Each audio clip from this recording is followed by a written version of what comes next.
Unarmed self-defense is where everything has already gone disastrously wrong. Today, I'm joined by Shalto Skuman of Lone Operator to strip away some of the myths and talk about what actually works when there are no weapons, no rules, and no second chances.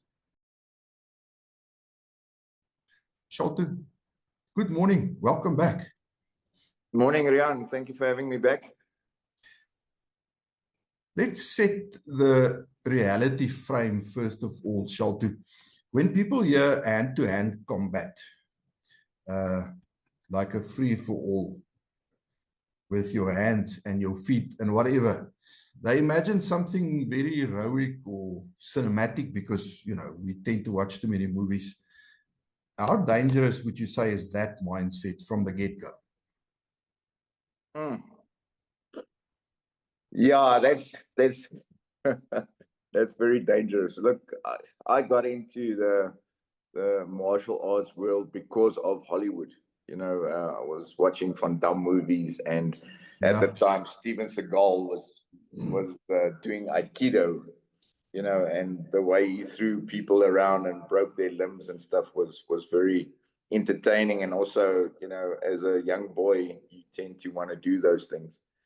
So you sign up at your nearest dojo, you know, and ours was a little country town of Heidelberg, and there was a JKA club there. Now, you know, just to go into the history, Johan Lagransie, you know, was heading up. Well, actually, the dad, Dries Lagransie, and then Johan Lagransie took over, and now he's basically the head of JKA Karate. You know, so we were very rich in the kumite type of things, you know, with Yuan there, you know, and our club did good. But the realities of a fight, you know, going and with karate, and nothing wrong with karate, it's a very dangerous martial art, in my opinion, you know, and at that stage you had boxing and you had karate and you had wrestling. And that was late 80s, early 90s. You know, that's where the Gracies came into play. So in South Africa, you know, Brazilian Jiu-Jitsu was like, we haven't heard of that. But, you know, coming back to your point, it's very dangerous, Riaan, because most of the time, if you go into a street fight, there's drugs involved in that sort of realm. The common thing is alcohol. If alcohol goes into a street fight, the egos rise, and then, you know, certain people get capabilities that they don't have, you know, in a street fight. Unpredictable weapons come out, you know, knives, bottles, pieces of glass. Yeah, that sort of feel. Multiple attackers. People don't realize that. You know, your buddy is always going to have your back. So, where does unarmed self-defense sit in if you call it a self-defense hierarchy? And what has already gone if you get to that point where you are down to your bare hands? Everything went wrong, actually. When you get down to it's not a type of thing that you can't get out of. I would use my martial arts to create space, give a blow, and get out of that situation. At this point now, where I am with my age and stuff, because I've lost all the zest to actually fight a guy every weekend in a bar, you know. But I would use that for that, you know, and as you move on in life, there's consequences as well, you know, the legalities of that stuff, you know, hitting a guy, he, let's say at a dangerous point in his body, hitting him, like, say, to the temple, and he hits the ground on a hard surface, and the guy dies, you know, you've got serious legal issues. Oh, yes. You know, I think there was, and I forget the guy's name, but he was like a mercenary, and he hit the guy because they were fooling around with him. Yeah, you know the story. I remember that. He's fooling around with his girlfriend. I think it was his something like that. Something. Ex-girl. he walked into a parking lot and just hit this guy and one shot, and the guy fell down, and that guy I think went to prison. Yeah. You know, Well, so I don't know yeah, if he's been sentenced yet or the case is ongoing, but the fact of the matter is he's in a lot of trouble. And yeah, that, I mean, we all saw the videos. He hit the guy one shot and he fell as he was pole axed. And that's you see so many videos yeah, on social media now where guys hit, and if you hit somebody in the face area or whatever with a fist and you catch him just right, then you can put him down like that. You can switch his lights off. 100%. But if you know anything can go wrong from there, if that guy falls and he whacks his head, or if he whacks his head against the pavement or something, you know, I tell you what, You know, in my it's early just days better of not to get martial, involved in a fight like it. It's something else if you are in danger and somebody is actually attacking you and you need to defend yourself. yeah, there's a difference. You know, But to I go and look for a fight and do things like that, I mean, your hands, and some guys are so strong or they can punch so well, whether they've been boxing trained or whatever the case might be, that they are dangerous with their bare hands. But the reality is very few people truly are. Yeah, yes, I just because you brought back some memories. You know, I was in varsity at the time. It's my early 20s, Mm. and we went to a local watering hole, and I was basically just observing the ruckus, but I can't remember what it was all about. But there was a big, staunch rugby player, you know, and he had a thing with this guy. You know, he was drunk and he was falling all over the place, basically irritating everybody. And that rugby player punched him one in the face, you know, and that guy went down like a sack of potatoes. And then, you know, the aftermath of that was that you know, the guy that was drunk got seriously injured, and Yeah. I can remember the dean basically phoning the fathers and saying, okay, well, we've got trouble here, we've got medical bills and stuff, and Mm. yeah, it was a major story afterwards, you know. So I was glad I wasn't involved for once in that sort Oh, of thing. I think it's very romanticized because we all see Tom Cruise in the movies as Jack Reacher, Yeah. and the way he puts guys down. So he takes on 5 guys at a time with his bare hands. Yeah, John Um, Wick. John Wick, yes. Whereas in reality, if 5 guys come for you in real life, Mm. tell you what, you're in the wrong place. Yeah, that's if I can share a story of my own, you Mm. know, me and my brother, we were 3 brothers, you know, my eldest brother passed away now, but our local sport at the time, or every weekend, me and my brothers would get on our bikes and go Mhm. to a bar, you know, and we didn't have money at the time. So, you know, if you run out of money, then the next thing to entertain you was pick a fight, you know, and you sort of second guess yourself when you're lying on the floor, you know, and a Mm. guy is putting his heel into your mouth, you know, and you end up the next morning in hospital or ICU, and all your brothers are lying next to you and saying, well, what was that? You know, so then you second guess your life decisions, you know. So, No, it hurts, man. It hurts. It's something else if you yeah. defend yourself. Then you don't have a choice. Yes. So when it comes to unarmed self-defense, what do you reckon are some of the biggest myths that you've encountered? Things that maybe look good on social media or in movies, but it fails in reality. Uh, yeah, I see a lot of self defense instructors say, you know, one blow will stop the whole fight. I Mm. think that's a myth. You know, training and technique will win size and strength. uh, I disagree. There's a reason why a bouncer is at the door, or a security person is at the door and he's big as a mountain. You're not, and he's got a neck built like this. You're not gonna just hit that guy one punch and Oh, he's gonna fall. And he's doing it every single night, and he sees trouble on the way before you even think about it. So yeah, training for is enough to beat size, and or size doesn't matter is a myth. Um, Street fights look the same as sparring. No, I would also say that's a myth. Sparring and a street fight is totally different.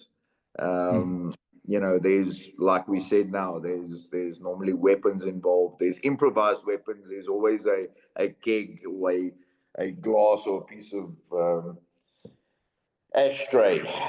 Steak knives are on the table, and they sort of get into that fight, and it's anything. something that the dojo doesn't train you for. Uh, Disarms. Sorry, that just popped in well, my head now. that's a popular one. Yeah, Just take his knife. even the experts. Also, if you go sit down and interview a Krav Maga expert, and don't get me wrong, I've seen these guys in Israel. They're very good at what they do, but they also do it every single day. But I'm talking about even a seasoned martial artist, Krav Maga martial artist that can take a weapon away. He will tell you, and if he's really honest, he would say, I've got a 50-50 chance here. That this arm needs to be done correctly at that specific time where his life is in danger. But he would also say it can fail. So that myth is disarming is reliable.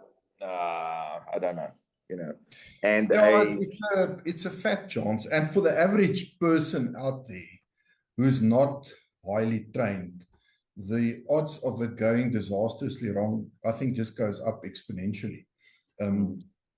Even if you have seen John Wick, all the John Wicks 10 or 15 times, it's a big chance. A gun, a blade, anything.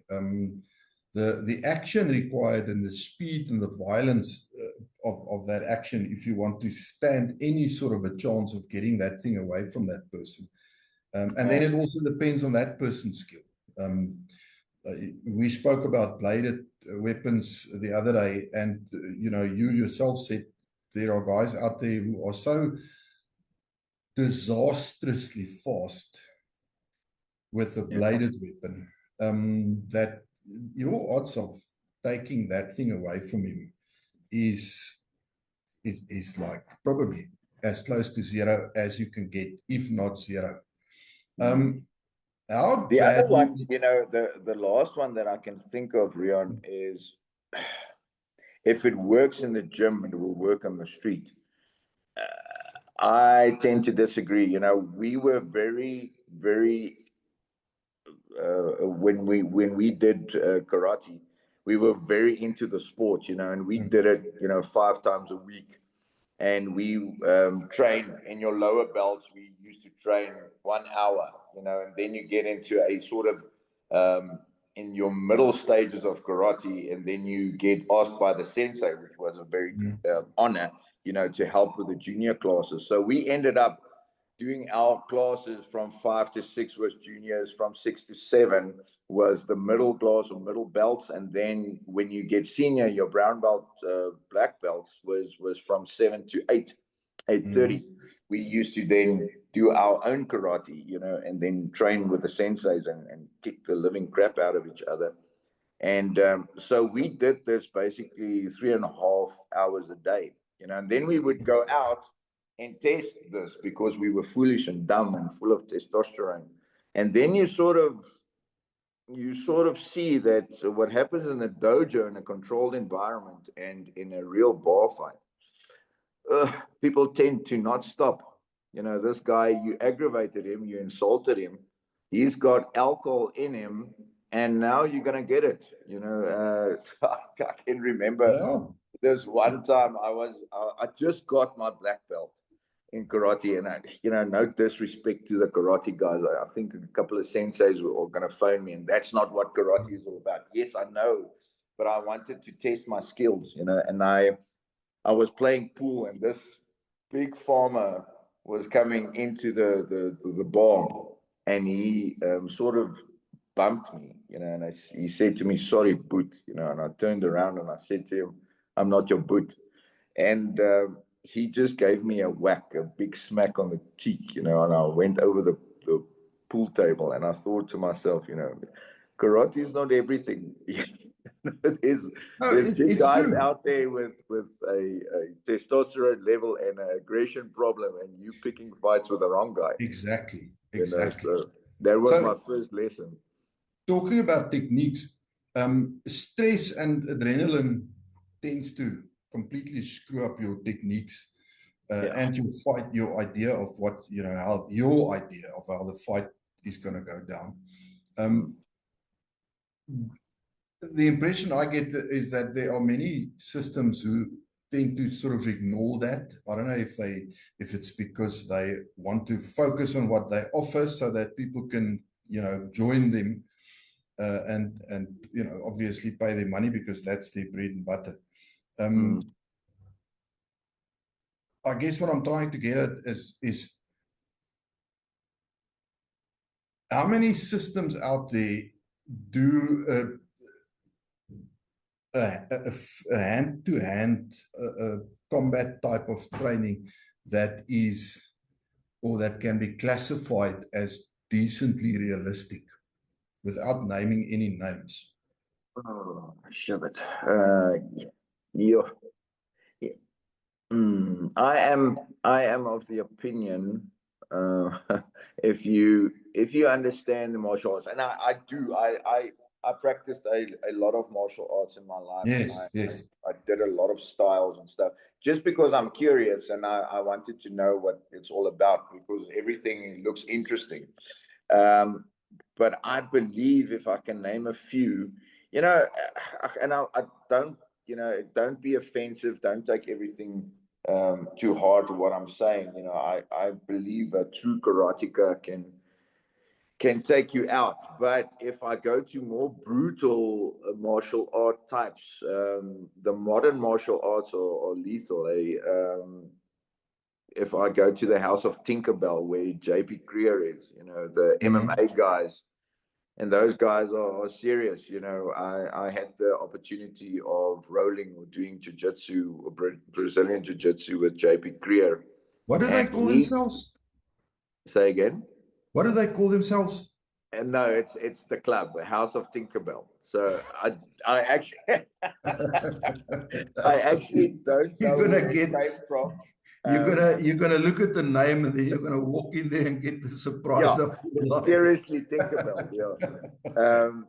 But I had the opportunity of rolling and sparring with JP, and these guys are on a different level. So the MMA guys, they're serious. Your jiu-jitsu, Brazilian jiu-jitsu is of, there's immense pressure that those guys put on you, and if they get a hold of one of your limbs, that limb is bye-bye. The other thing is, if you go into your kickboxing and Muay Thai type of martial arts, those guys are serious. I went into a kickboxing gym with my karate styles, and they were kicking the lower limb, the lower leg, and those kicks were very sore. Their shins are very conditioned, and the nervous system, my nervous system wasn't used to those kicks, and you were out of the fight in a couple of kicks, 3, 4, 5 kicks, and I was out, and then I started doing kickboxing. So yeah, I would say the more, if you tend to move away, and again, if your style has forms and kata, I'm not saying it's useless, but I'm saying the more effective martial arts, if you stay away from the forms and the katas, the guys that move in that combat zone, and it's not rehearsed or sequenced, Those guys is more effective. That's a more effective martial art, in my opinion, in modern days, you know. Look, I mean, the thing is, I think if a guy is highly trained and extremely fit and tough and everything, then that automatically in any fight makes him a much more difficult and dangerous opponent. It's not a case of, you know, I think there's a lot to say both sides. Technique beats size and strength, because I know smaller guys. I'm thinking of Brett from Warrior Sports here. Yes. Yeah. I mean, have you seen that guy? Yeah, he's lean. He's like a walking piece of muscle, and he's not massive. He's just, I mean, he's got zero fat on him. That guy is tough. But not just that, you know, I know, I don't know Brett, but I know of him. Yes. But I've seen a couple of Facebook photos, you know, and the way he looks at you was intimidating. So that no, look, he's the nicest guy out. Okay. I smoke a Brett. He's such a good guy. But if it ever boils down, and I'm a lot bigger than him in size, you know. Yes. But if it ever boils down to a situation where I have to defend myself against Brett or somebody like him, bro, I'm going to run out of money buying beers for these guys so fast. I think what people tend to forget is, and not all of them, some people, you know, you throw him a piece of meat and he's just naturally inclined to fight for it, you know. His genetics is just built that way. But like the Piper guys, like the bladed guys, and growing up with weapons and stuff, these guys, I grew up with the Lachranci family, you know, and they were three brothers, you know, and my best friend was Rian Lachranci, and we were the youngsters, you know. And then you had Johan Lachranci and you had Andries Lachranci, you know, all black belts, and these guys were legends. Not in only Heidelberg, but in South Africa. You know, Johan Lachranci was South Africa's champ, and then he went on to fight. Yes, now I forget, but it was a good Japanese fighter, karate fighter, and he held his own. You know, but growing up with these guys, you know, and seeing how they operated, it was karate in the morning, karate in the evenings, you know, and if you were relaxing, you know, you had Johan Lachranci or Andries Lachranci putting you into a armbar or something like that, but it was always fighting, you know, and that's how they grow up. And now the poor oak that takes these guys on into a bar fight, you know, it's just, it's like fighting a Gracie at that time, you know, early 90s. How is real violence fundamentally different from sport fighting or dojo sparring? Oh, yeah, that's a big difference. Big difference. And I think, you know, any sensei or instructor worth his salt, he's going to tell you the same thing. I was very fortunate with Dries Lachranci was my sensei, and he had a deep, well, not deep, but he had a black belt. I don't know what the Dan was. I forget now. It's many years ago, but he was very seasoned in judo, and then he was very seasoned in JK karate. And at that time, funny enough, you know, there was only always striking arts or a grappling art. Nobody mixed the two. And Dries Lachranci once said to me, Rian, he said to me, he's very concerned because we're very good with striking, but we're not good on the ground, you know. So at that time, you also needed to knit the two. Coming to the point is that violence outside of the dojo, there's a big disconnect. Again, like with Piper, there's intention. People forget the intent. There's no referee, and it goes without saying, there's no referee that's going to stop this thing. You know, weapons tend to just come out of the blue. improvised weapons. Yes. And also, if you knocked out, and this is where the legalities come heavy into play, is if you knocked out street fighters or a street fight, won't necessarily stop. If they knock you out, they're going to still kick you because this guy is still aggressive. Yes. So if you're knocked out and you're lying on the floor and it's a hard floor, it's like there's concrete there, he's still going to knock you. He's still going to break stuff over you, like a chair, until somebody takes him off of you. And So at all that the time, you've rules got go brain out the damage, window. you're going to hospital, but, yeah, I've seen, I'm not going to mention, my eldest brother was involved with a motorcycle club. I'm not going to mention the names because of their politics and stuff, but it was a 1% club. And I used to hang around these guys. And the bar fight or stuff like that, if you get into their territory and you a motorcycle club with a different patch on, and you're not friendly with the 1%er, things get very rough very quickly. And I saw horrific stuff, guys taking a pipe and a pool stick and hitting the guy over the head, and he's bleeding profusely. And the guys don't stop, ball and chain. You think about a big ball and chain, a ball like this and a chain. It's a small little ball that's connected to a small chain. And it sounds like a gunshot when they hit you with that, and it's recurring the whole time.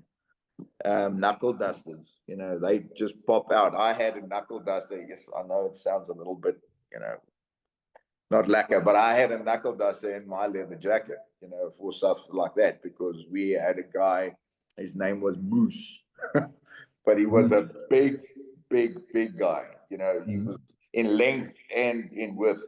He was a big guy, and my eldest brother said to me, you're gonna have to have equalizers. You can't take that guy on with your brown belt. At the time, I was a brown belt, and and I tend to agree with him. That guy would fold you in half. And that was his. He was a sergeant of arms. Moose was a sergeant of arms, so he was used to fighting. And the sergeant of arms, for the listeners that don't know, was like the bouncing motorcycle club. Yes. Yeah, so I grew up with those oaks, and I saw the violence outside, and it's pretty much the same thing with a knife. If you go into the Nigel February guys and you go into the motorcycle, clubs and a street fight, it's basically the same thing. But then you go into the dojo where everything is now do this and block. Yeah, there's a disconnect. You're going to have to be a seasoned martial artist to link the two. And it does happen, but it's going to be very later on in your career. So I think we're talking about the intent. Why would you say intent is often more decisive in a real confrontation than skill? Yes, yeah. The intention is this.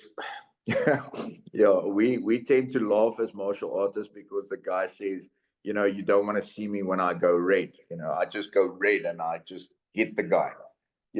But to give you an example, and please don't take this as face value, but if I can give you a real life example, what happened with us was Rian Lachranci was quite hot headed, and the one guy at a house party just came to him, and I could see my best buddy, he's getting agitated with this guy. And somebody ran into the house, and they said one of our girlfriends, not girlfriends per se, kissing and stuff, but it was one of our friends, was in trouble. And I said to Rian, you stay here because you're hot-headed. I'm going out, and I'm going to de-escalate this thing, and because I want to enjoy my evening, And it sort of happened that when I got out,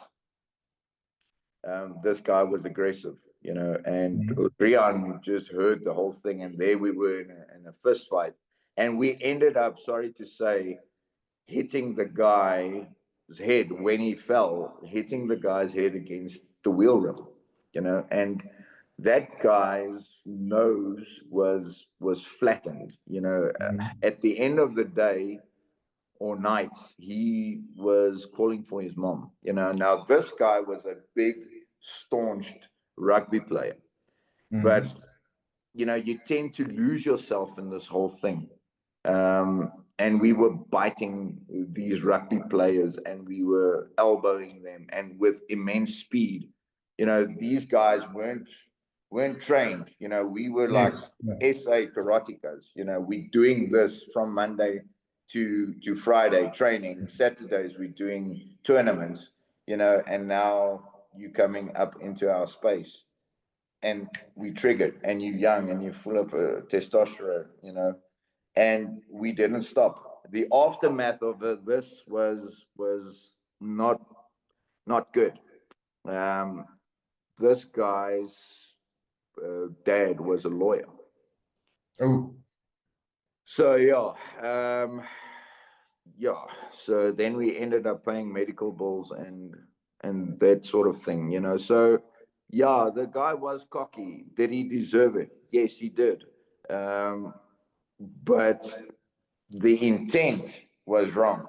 The self-defense part was okay. One or two hits. If he's on the ground, great.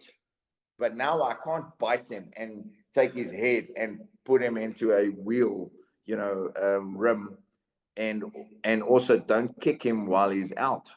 That there's a line in this whole thing. When does self-defense and excessive force cross the line? And it's just there. When the guy is down, he's down. Leave him. I just think a lot of people don't understand that, and they don't understand the absolute willingness that some people have to go to any lengths to put somebody down and hurt him. Not just put someone down, but to hurt. That can be for whether he's having a bad day, maybe his girlfriend left him, maybe he's just angry in general. You just don't know. You never know what you're getting into. And if that guy if his intent is to go through you, whatever it takes, then there's a good chance that he may. The aftermath of this whole thing, and it was very interesting now. In my older days, it was very interesting. In my youth, you were scared at one point, and I'll tell you why. We went out and we fought, and we didn't win all the time. We got our asses handed to us as well.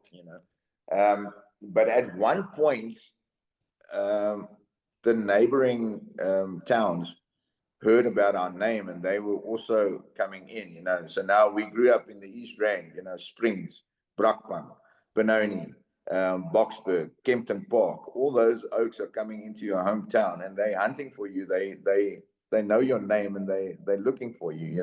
And that in itself, me and my best buddy looked at each other and said, okay, this is now time to stop. Now you heading in wrong territory.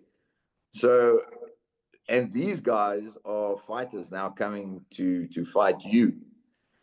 And it's not as pleasant as you think, the name and stuff. And now you see this in Hollywood, and this guy beats everybody, Mike Tyson and stuff. Mike Tyson had a lot of problems. He went to prison, and that life is not good. In my youth, I don't want to let my son doesn't need to be a fighter, and I don't want him to grow up that way. Because that's not, that's going out looking for trouble. That's not defending yourself. Correct. When you have options, and there is a difference. But like late 80s, early 90s in South Africa, the whole South African environment, we were at war, the border wars, and it was sort of boxing, is another martial art that we tend to forget, but was very effective, so the culture at that time was everybody needs to fight and could fight, So, that's how it went. And you either, if you were a youngster like myself, your brothers went to army, and it was guns, and it was fighting in martial arts and boxing. So yeah, good days, but I don't want to No, yeah. So, Shelter, what are the warning signs people miss right before violence happens?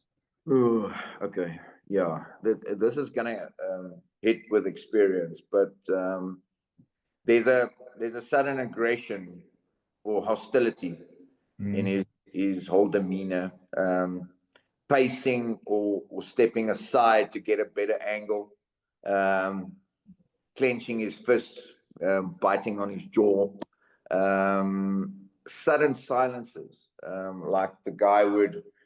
I've got a remote control here, but the one that I always picked up in the bar was, "Let me just put down my drink." You know, be careful of that, because as he Yes, puts down his drink, then the whole drink and the whole glass goes into your face, and I've seen it happen where the yes. guy gets cut. He takes a drink of whatever, whiskey, beer, and he spits it into your face, because it's just a sudden attack. He needs 1 second. He needs to disrupt that whole thing of you just not concentrating at that point, and then he's got the first shot. And that has a Uh, very big influence, because he's body not language changes in his the way he looks at you, target lancing, that sort of correct. thing. And these are all things that you need to. I saw now in the week, I saw a video of some two guys somewhere. They were getting into some altercation, and the CCTV cameras picked them up. Mm. And the one guy was drunk, and he was looking for trouble with this bloke and his wife. And this guy was trying to de-escalate, nothing worked, and then eventually this guy just carried on. So he told his wife to move closer to the car, and now he's squaring off to this guy. And I could literally see that guy closing the distance between himself and the drunk guy who was looking for trouble. And the drunk guy was oblivious to it until that shot landed on the side of his face somewhere, um, out of the blue, and that was the end of his fight. So Mm. while we're talking about that, people miss the warning signs for various reasons. But how important is boundary setting and verbal engagement before things turn physical? Oh, very much so. Yeah, that was one of my party tricks. Was to get the guy thinking, because if he's thinking of what I'm asking him, he's not thinking about hitting me. So a normal example would be, why are you looking at my girlfriend? And I would say, but hold on, I'm gay. Just that split second gives me Yes. that what, and then I would hit. So so yeah, it's very important. You need him to think of something else, and then you need to get into that space very quickly. No, I mean, if you do what it takes, and if it works, it works. Yeah. If you're in a position where this guy's going to swing at you, Mm. um, if you have to say something like that to just distract him for that split second to open a gap for you, it's worth it. Why do people ignore their instincts, that gut feel, even when their body knows something is wrong? Yeah, that's what I wanted to say now, and then you asked the question. I think people are scared, intimidating. Even me, when I was in my youth, I'm talking about, being 18 years old, sneaking into Mm. a over 21 club. We used to be skinheads just to fit into that mold, to get into that over 21 clubs. I don't know even if they exist anymore. It's giving away my age, but um, going into those clubs, I was scared. Yeah, I was really scared. And fights used to break out. These guys were on their motorbikes. It's East Rand. That's sort of the trend. And Mm. I think people tend to want to ignore that alarm, because no, man, everything is 100%. No, everything is not 100%. You need to listen to your body. Your body is picking up on signals, and you tend to want to ignore that. So get out of that space very quickly, because it's not the guy that's standing in front of you and having the normal conversation. He's got buddies, at the back of you, and that guy is going to snipe you or liberty you. So you need to get out of that space very quickly or change your position. I also think that a lot of people just don't expect violence because Correct. they don't know it. So they kind of almost expect everybody to behave and, you know, not go to that lengths, not punch them. Whereas for some people, that's just what they do. That's just how they roll. Even if it's just for the hell of it, whether they want your wallet and your phone or whether he just wants to punch you to make himself feel better. And I think many people are not, they haven't wrapped their minds around the fact that people can be that violent. We've become too civilized. Maybe 1,000 years ago, it was something else. Because our instincts were better developed as far as violence itself is concerned. Yeah. So when striking is unavoidable, what tools would you say have the highest success rate under stress? We're talking unarmed. Okay. Yeah. Well, I can only speak for myself, but I tend to think a seasoned martial artist would agree with me. I'd like the palm strike just because it covers a bigger surface in your face. Like for instance, I'm just going to take off my spectacles, but if I hit the nose, I take away. It's a sensitive part. It also takes away the breathing, and then my eyes tend to tear up. So I take away the sight, I take away the breathing, and then all that I need to do is just disrupt the balance. So a palm strike is very good to the eyes, to the nose, and to the chin. A normal strike to the throat, it's very dangerous.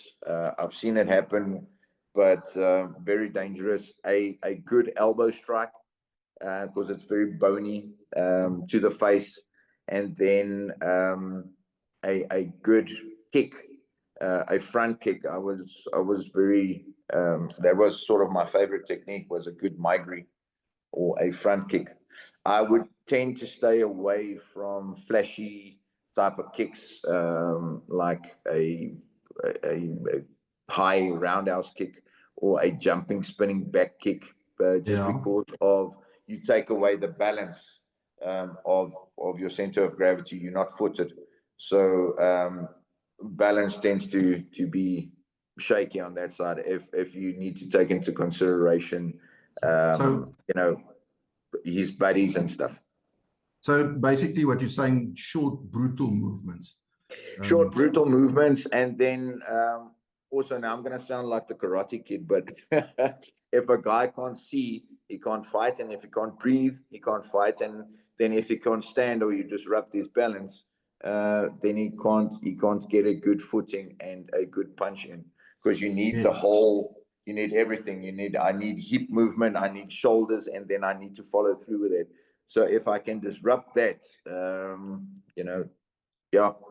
but quick, fast movements. Yeah. Shalto, tell me, what striking techniques do you see taught that are completely unrealistic outside of a gym? Sorry, Rian. I think I've answered two questions in one. Yeah.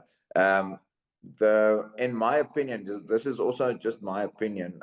Seasoned martial artists with the roundhouse kick and the spinning back kicks, if they can land it and they train it, and that's their favorite technique, they can land it. But in a bar fighting setting, a street fight setting, I see the roundhouse kick, because if I'm going to have to deploy that roundhouse kick, I'm going to be only footed with one leg, and people tend to take away that balance. Spinning back kicks, I've never seen land, where the guy jumps up and he does a spin and kicks, that's not very effective.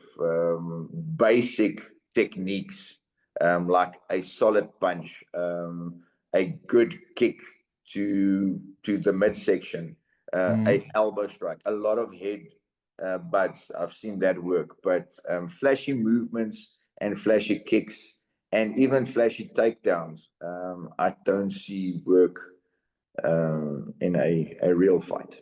Yes. A lot of people believe grappling is the safest option.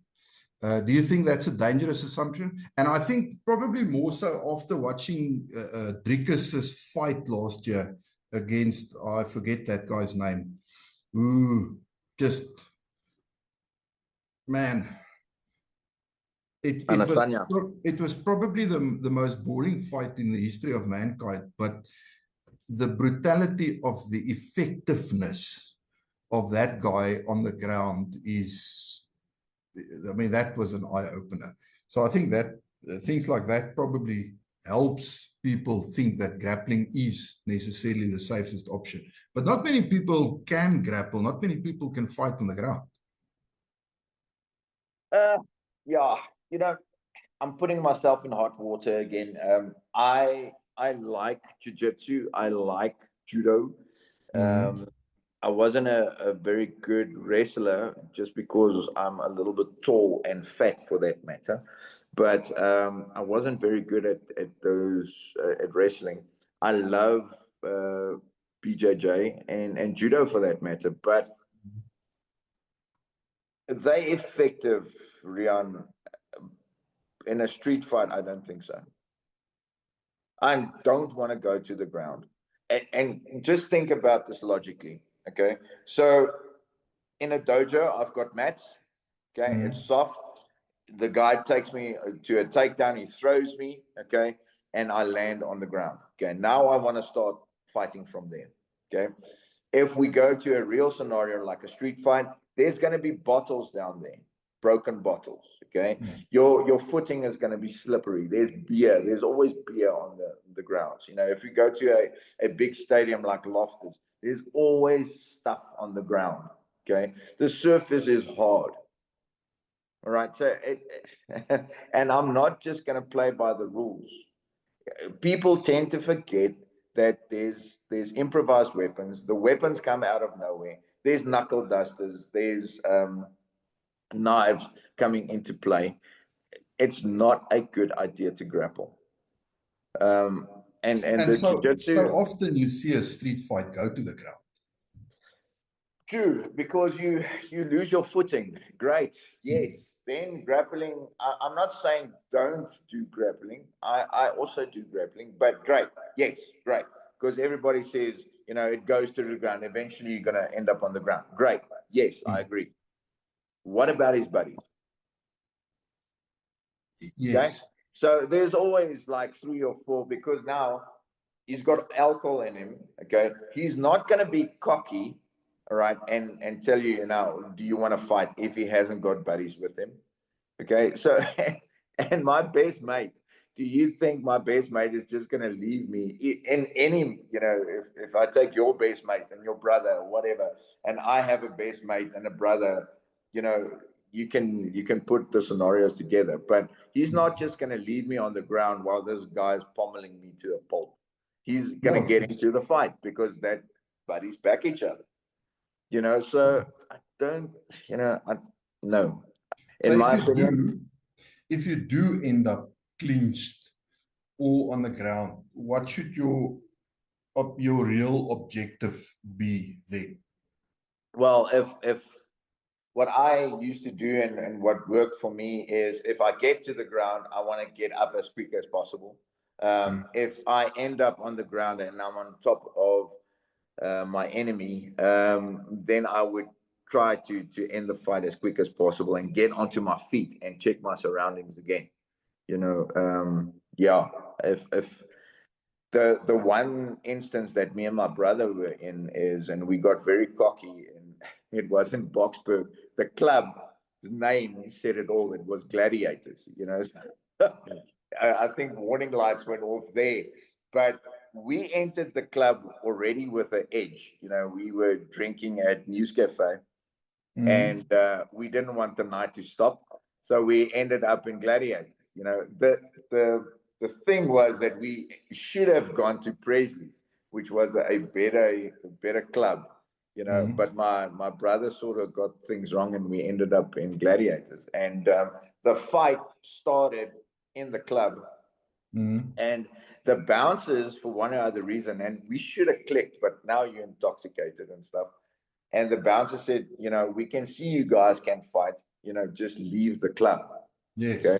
So now you hairy chested and you're walking out your Axel Theo. And as we were leaving the club, the bouncers sort of stood outside. And that was horrific. They beated us to a pulp. And my brother actually went down. Yeah. And the last thing that I saw was there was like 3-4 bouncers on him. And then they switched off my lights as well. We ended up in hospital again. You became otherwise occupied. Yeah. How honest should instructors be about defending against multiple attackers when you're unarmed? I mean, in any scenario, but specifically when you're unarmed, for the sake of this conversation. Yeah, we see it often, Rian, even with weapons, the instructor should be brutally honest. I think a good instructor is very honest with his students, but there is instructors out there that will teach you, no, you can take on 5 guys. I'm telling you now, it's very, very hard to do. The odds are against you, the numbers are against you, and you've only got 2 hands, and 2 legs. It's very, very difficult. We do the training with the lone operators where there's only 2 guys, 3 guys attacking 1 person, and the reality quickly sets in, because I've got a gun, I've got a knife, I should be able to win, not with a surprise attack. And that's where the audience tends to forget everything. It's always planned and it's always a surprise. He's not going to say, let's have a fight. You get ready. It's not going to be a MMA or a UFC type of scenario where everybody is ready and the bell goes. It's going to be surprised. The guy's going to liberty you. I mean, then it's about survival. If there's Correct. multiple attackers. So I think principles like movement and barriers and positioning and so on become important. How important would you say are they? Do these principles matter more than techniques when you do not have numbers in your favor? Yeah, I would say principles matter more than techniques. Yeah, the principle is, I teach the guys to line the guys up, and doesn't matter how you do it.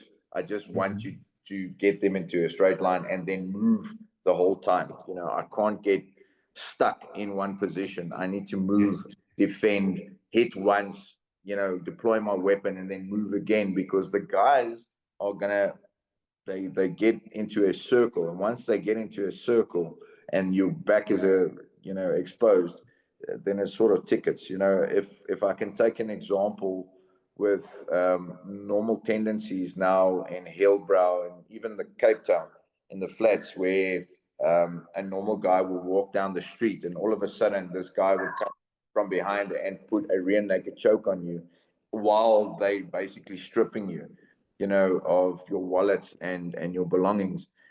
That's a surprise attack. So yeah, once I see something like that happens, I want to tend to walk across, disrupt the whole attack, and listen to your body. Your body picks up on these things.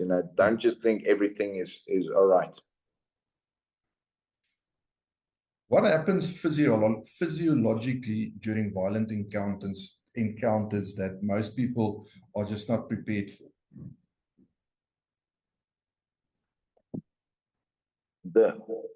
What people are not prepared for is the aftermath, the psychological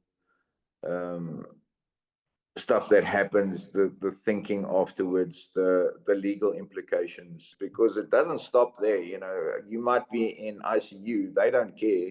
The lawsuit is still going to come, because there's a guy that's now cut open from, you hit him, just examples on this, but you hit him with a piece of glass. He's got cuts now. He's a big corporate guy. You didn't know. and he has to go to work, and you basically cut open his face and left him with a scar for life. That's not going to go away. But also mentally, I mean, if you've been at the receiving end Correct. Of something, you know, like this, and even if you were just beat up badly, maybe you were beaten unconscious, maybe you were just beaten badly, maybe you just took a couple of shots, and I mean, it hurts. Maybe you got cut, or your eyes are all black and blue, you bruised, you sore. You're not used to this. You're not an aggressive type of person, and you are now at the receiving end, whether it's somebody who attacked you to take your stuff, or whether it's somebody who a bully, maybe. I mean, this happens with bullying scenarios all the time. I saw a video now in the week, I think again, of pupils somewhere in the US who actually attacked their teacher and beat the daylight out of him. It was pretty horrific, you know, and I could just think how that guy must feel, because he must now go back to that classroom a day or two later after he's recovered enough and face them again. And I think that is going to take quite a bit of doing, you know, because he's not going to forget what they did to you. So there's a definite emotional and psychological aftermath that you have to deal with. But also while the violence is going on, physiologically, there are things happening with you, your body, your mind sort of, maybe it just freezes. You can't believe that this is happening to you. Your body doesn't want to respond the way you want it to, because there's the stress impact on you, on your system, and you are flooded with adrenaline, and your body, the gross motor movements have gone down the tubes, and, you know, things that you thought might work are not working. So the impact of something like this is huge, and it's on many levels, especially if you're not used to this level of violence. Yeah, 100%. I totally agree with you. And even in today's world where everything gets softer, you know, we used to fight at school, and then both parties would get jacked, you know, and then you go off to your class and the end of story. You know, now it's a big thing. You know, even my son said, you know, it's pointless you teaching me martial arts because I can't use it at school. I can't defend myself. Somebody else is going to defend this fight for me, you know. Exactly. And, yeah.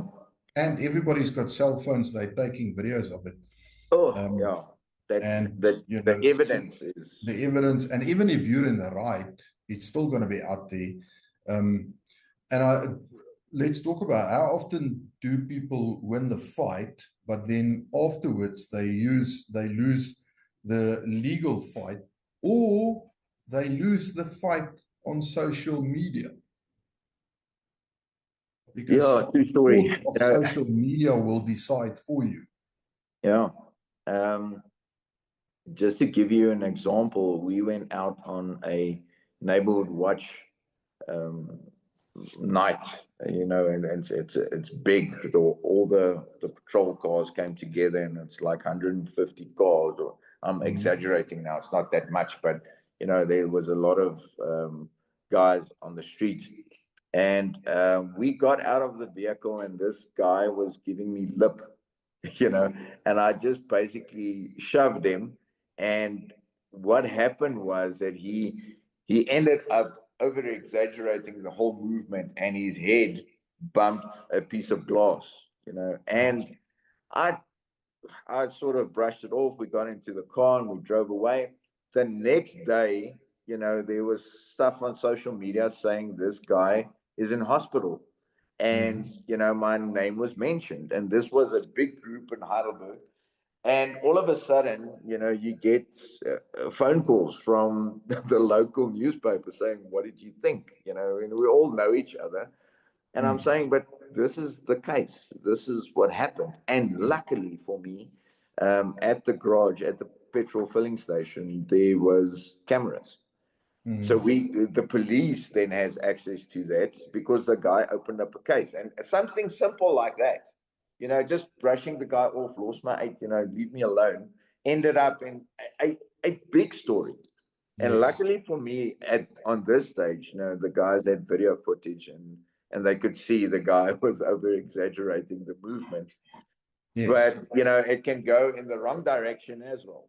Where yes. you actually do fight the guy, and you say you're on, or nothing happened, and then the video footage shows, or the cell phones show that you are in the wrong, and you can lose your job over this. You can go to jail. Yes. Yes. And you can't fend for your family anymore. So it's in today's culture and environment, I would think twice. Do you think it's ego? A lot, much so, yeah. Ego. I said to Dion on many occasions, sometimes I just wish I could knock this guy on his chin, but you can't, because No. in the old days, you knew you're gonna get whacked one time. Your checks and balances and what you said to guys were like respectful, and you thought twice about just running your mouth. But today, I think the guys are getting cocky, and even more so, they can say anything, and you can't touch them. Yeah, So times have it's an changed. ego thing. You have to adapt, and again, if you can't, your ego can get you in a lot of trouble. It can be physical trouble, where you bite off more than you can chew, and it can also be from a legal perspective. It can ruin your bloody life just because you couldn't check your ego. I mean, it's often, unless it becomes a situation where you now actually have to defend yourself. Different story. Yeah. I think the best that you can do is to just extract yourself from the situation. Realistic, unarmed self-defense. I think, this is my statement, I want to check if you agree or disagree. It should include things like chaos and discomfort and pressure testing. Do you agree? And if so, how essential do you think it is? Oh, pressure testing. Yeah, I see a lot of martial arts. I'm not going to mention names because I'm going to offend a couple of guys. But your martial arts needs to be tested. It needs to be pressure tested. Very much so. Like I said in the beginning of our interview, a lot of these martial arts do pressure test them. They get into a non kata type of form type of thing, and they test their technique. I can't put on an armbar with a guy not complying. I need to have very good skills to get him into a position to put on my armbar. With kickboxing, Muay Thai, and all those guys kicking you on the legs, it's effective. You see it very, very quickly, and the guys moving around. So, yeah, pressure testing is very, very, very important. So would you say, if it comes to choosing a self-defense instructor, specifically a self-defense instructor, would that be your biggest red flag if they don't pressure test scenarios all the time? Yeah, I tend to look. It's difficult, but for guys that don't understand martial arts, but I tend to look up the history of the instructor. Normal indication would be what type of rank has he got. A rank would be Q or a Dan. What type of Dan does he have? What level degree black belt does he have? What is his experience in, let's say, if he's teaching self-defense? Was he in a bar fight? Where is he coming from? A lot of people just check things on YouTube, and then they tend to give a class on it. So yeah, there's a lot of things to check.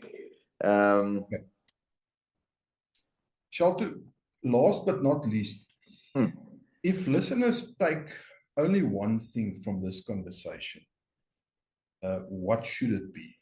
I know for me personally, it should be a view that unarmed self-defense is not a solution, it's a last final resort.